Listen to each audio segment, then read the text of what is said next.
Hello everyone, welcome to my channel the gossips भी। आज हम करेंगे कुछ छोटी मोटी गॉसिप्स। सालों से कुछ लोग सॉन्जुन की डाउनफॉल की दुआ कर रहे थे और ऐसा लगता है कि उनकी प्रेयर्स फाइनली सुन ली गई है। एक समय पर वो एक बहुत रिस्पेक्टेड और ग्लोबली लव्ड एक्टर थे, लेकिन धीरे धीरे लोग उनसे दूर होने लगे। इसका असर उनके काम के रिव्यूज और रेटिंग पर भी दिखने लगा। आप सोच रहे होंगे कि उनकी पॉपुलैरिटी और अपील में गिरावट की वजह क्या है। वेल, इसकी कई वजह है, लेकिन सारी चीज़ें उनकी डाइवोर्स से जुड़ती है जो उनकी वाइफ साक्योक के साथ हुआ था। सिर्फ डाइवोर्स से आमतौर पर कैंसिलेशन नहीं होती, लेकिन जिस तरीके से जुनकी की टीम ने इस सिचुएशन को हैंडल किया उससे उनके कई फैंस उनसे दूर हो गए। जैसा कि ज़्यादातर के ड्रामा फैंस जानते हैं, होय और जुनकी डिसेंड ऑफ द सन में आइकॉनिक कपल थे। उनकी ऑन स्क्रीन केमिस्ट्री इतनी शानदार थी कि लोग सोच भी नहीं सकते थे कि वो ऑफ स्क्रीन उनका कोई रिश्ता नहीं है। जब शो खत्म हुआ तो उनके डेटिंग रूमर्स इंटरनेट पर फैलने लगे। एजेंसी ने इन अफवाहों को डिनाई किया, लेकिन फिर जुलाई 2017 को सबको चौंकाते हुए जुनकी और हो की एजेंसी ने एक ज्वाइंट स्टेटमेंट जारी की, जिसमें उनकी शादी की अनाउंसमेंट की गई। शादी अक्टूबर 2017 में हुई और एक काफ़ी लग्जरियस तरीके से हुई। शुरुआत में ऐसा लगा कि दोनों हैप्पीली एवर आफ्टर जीने वाले हैं, लेकिन अपीयरेंस अक्सर गलत साबित होती है। शादी के सिर्फ 20 महीने बाद जुनकी ने डाइवोर्स के लिए प्रोसीडिंग शुरू कर दी। फैंस और जो लोग इस कपल को क्लोजली फॉलो नहीं करते थे वो भी ये न्यूज़ सुनकर हैरान रह गए। खासतौर पर इसलिए क्योंकि सेपरेशन के एक महीने पहले ही जुनकी ने पब्लिकली यो की सपोर्ट की तारीफ की थी और उन्हें अपनी पर्सनल चीयर लीडर कहा था। जब डाइवोर्स की अनाउंसमेंट हुई तो जुनकी ने लिखा कि वो चाहते हैं कि यह प्रोसेस अमेकेबली खत्म हो, लेकिन असल में जो हुआ वो इसके बिल्कुल अपोजिट था। रिपोर्टर्स से पता चला कि जुनकी ने बिना यो को बताए डाइवोर्स के लिए फाइल किया था। यो को इसके बारे में मीडिया से पता चला, जिससे बाकी सबको चला। इस बिहेवियर ने पब्लिक को बहुत नाराज कर दिया। फैंस ने खुद को बिट्रेयड महसूस किया और उनका ट्रस्ट जुनकी पर से उठने लगा। यो को चुप करने की कोशिश की गई ताकि वो अपनी साइड की स्टोरी पब्लिक के सामने ना रख सके। यो को चुप करने की कोशिश की गई ताकि वो अपनी साइड की स्टोरी पब्लिक के सामने ना रख सके। सोचो, एक बड़ी सेलिब्रिटी को जब न्यूज़ आर्टिकल के थ्रू पता चले कि उनके हस्बैंड ने डाइवोर्स फाइल किया है तो वो कितना शॉक और अनप्रिपेयर्ड होंगी। डाइवोर्स की वजह इनिशियली रिवील नहीं हुई थी तो फैंस अपने थ्योरीज बनाने लगे। कोरिया में जो पहले डाइवोर्स फाइल करते हैं उसे यूजुअली विक्टिम माना जाता है। जून ने ये मूव करके अपने आप को विक्टिम की तरह प्रेजेंट किया, जो अनफेयर था। जब ये न्यूज़ हर मैगजीन में छपने लगी, जुनकी की टीम ने यो को विलन बनाने की पूरी कोशिश की। मीडिया ने उनकी इमेज स्पॉइल करने के लिए स्टोरीज बनाई, जैसे वो जुनकी के लिए टॉक्सिक थी। पब्लिक का एक बड़ा पार्ट जुनकी के बिहेवियर से खुश नहीं था।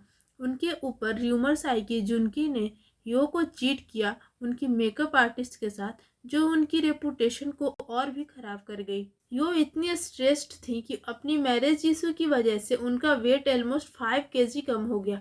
फैंस को जुनकी के डाइवर्स अनाउंस करने का तरीका बिल्कुल पसंद नहीं आया और उनकी हार्श क्रिटिसिज्म हुई। सब कुछ और वर्स हो गया जब दिसंबर 2022 में जुन ने अपनी रिलेशनशिप अनाउंस किया with foreigner actress Katie Louis सॉन्ड्रेस।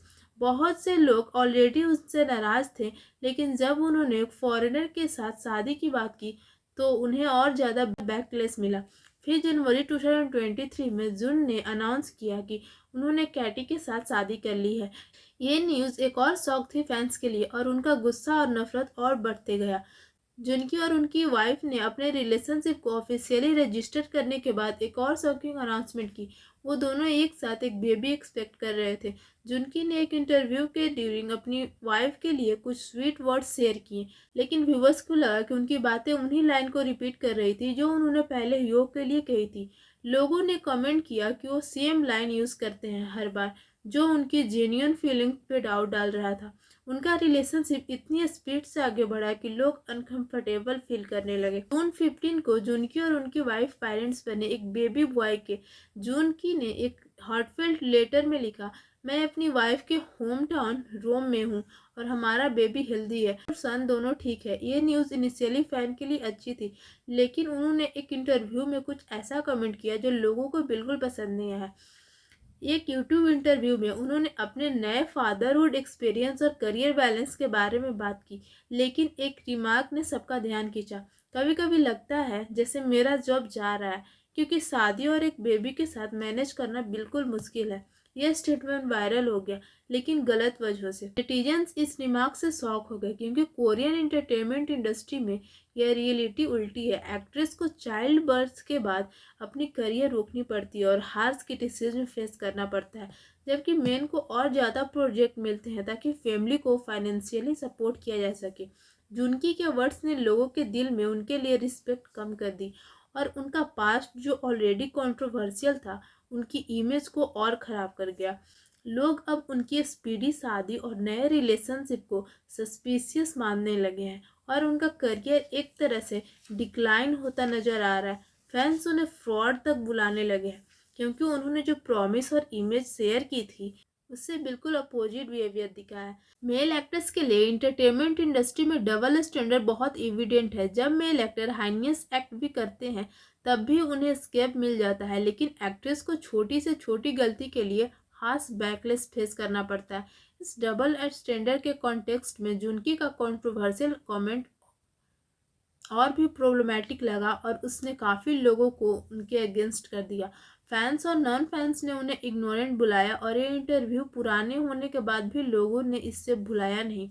जून के महीने में जुनकी ने लुइस विटॉन शो अटेंड किया पेरिस में, जहां उन्होंने फेमस के पॉप आइडल जैसे एनसीटी के यूता और गॉड सेवन के बम बम के साथ इंटरेक्ट किया, लेकिन फैंस इस इंटरेक्शन से खुश नहीं थे। उनके कंट्रोवर्शियल इंटरव्यू के बाद लोगों ने वीडियो के नीचे हेट कमेंट्स छोड़ने शुरू कर दिए। जुनकी को रेड फ्लैग बुलाया गया और कुछ लोग तो प्रिटेंड करने लगे कि उन्हें जुनकी के बारे में पता भी नहीं है। एक छोटी सी बात काफ़ी बैकलैश का रीजन बन सकती है और जुनकी के लिए यह परफेक्ट एग्जाम्पल है। फैंस ने यह भी हाईलाइट किया कि जुनकी ने डबल स्टैंडर्ड काफ़ी एंजॉय किया। जब उन्होंने कैटी लुइस के साथ अपने रिलेशनशिप अनाउंस किया, हेडलाइन पॉजिटिव थी और लोग उन्हें चीयर कर रहे थे। अगर कोई एक्ट्रेस फॉरेनर से शादी अनाउंस करती तो उसे बैकलेस फेस करना पड़ता। लोगों को ये पसंद नहीं आया कि जुनकी अपनी नई वाइफ को कंसिस्टेंटली प्रेज कर रहे हैं और उनका पब्लिक में डिफेंस करते हैं, लेकिन ह्योग के केस में उन्होंने कभी ऐसा नहीं किया। जुनकी के नए प्रोजेक्ट्स भी उनके पास्ट कंट्रोवर्सीज का इम्पैक्ट फेस कर रहे हैं। उनकी रिसेंट मूवी होपलेस को मिक्स्ड रिव्यू मिले और ऑडियंस अट्रैक्ट करने में फेल होने की वजह से फाइनेंशियल लॉस भी हुआ। कोरियन व्यूवर्स को लगा कि फिल्म में एक क्लियर और कंपेलिंग स्टोरी लाइन की कमी थी। उनकी अगली movie my name is low की मान भी बैकलेस फेस कर रही है। इस फिल्म में जुनकी एक नॉर्थ कोरिया डिफेक्टर का रोल प्ले करते हैं जो बेल्जियम में अपनी लाइफ दोबारा स्टार्ट करने की कोशिश करता है। इस फिल्म में उनकी को स्टार चोई सुन यून एक ऐसी वुमेन का रोल प्ले कर रही हैं जिसका लाइफ से कनेक्शन खत्म हो गया है और जो जुनकी के कैरेक्टर की लव इंटरेस्ट भी है। लेकिन इस सारे क्रिटिसिज्म के बीच माय नेम इज़ लो की मान ने रिलीज से सिर्फ 3 दिन बाद नेटफ्लिक्स पर ग्लोबल टॉप 10 फिल्म में 3rd रैंक अचीव किया, जो यह दिखाता है कि कॉमर्शियली फिल्म काफ़ी अच्छा परफॉर्म कर रही है। जुनकी की film my name is low की मान ने चार्ट पर डिसेंट परफॉर्मेंस दी, लेकिन मीडिया और पब्लिक का रिएक्शन मिक्स था। व्यूवर्स ने स्टोरी लाइन क्रिटिसाइज की, यह कहते हुए कि फिल्म का रोमांटिक एस्पेक्ट कन्विंसिंग नहीं लगा।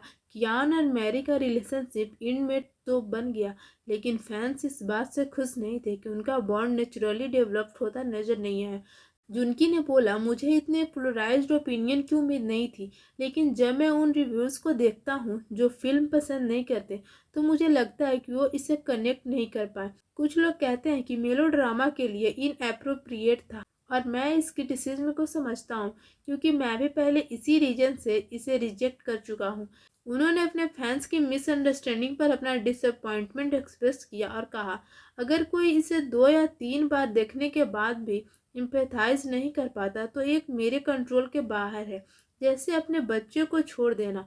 उनका कहना था कि वो पर्सनली मूवी को मल्टीपल टाइम्स देखना पसंद करते हैं, जो उनका एक अलग पर्सपेक्टिव दिखाता है। लेकिन नेटिजन उन्हें एक्यूज करते हैं कि वो अपनी सुप्योरिटी दिखाने की कोशिश करते हैं, स्पेशली जब वो अपने जूनियर्स के साथ काम करते हैं।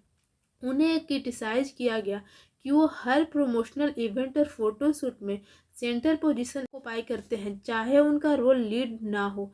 फॉर एग्जांपल, होपलेस में होंगसा बीन मेन लीड में थे, लेकिन प्रमोशन के दौरान जून की ऑटोमेटिकली कास्ट के सेंटर में खड़े होते नजर आए। व्यूअर्स ने इसे इनक्रेडिबली डिसरिस्पेक्टफुल माना। उनका कहना था कि जुनक्यू अपने को स्टार को उनके काम के लिए स्पॉटलाइट लेने का चांस देने चाहिए था। जुनकी ने काफ़ी बार अपनी पोजीशन को क्लेरिफाई करने और डैमेज कंट्रोल करने की कोशिश की, लेकिन कंट्रोवर्सीज उनका पीछा छोड़ती नहीं लग रही। ऐसा लगता है कि हेडलाइंस बनने का सिलसिला फिलहाल थमने वाला नहीं है। Thanks for watching my videos and for more such videos subscribe to my channel the gossips B. Thank you.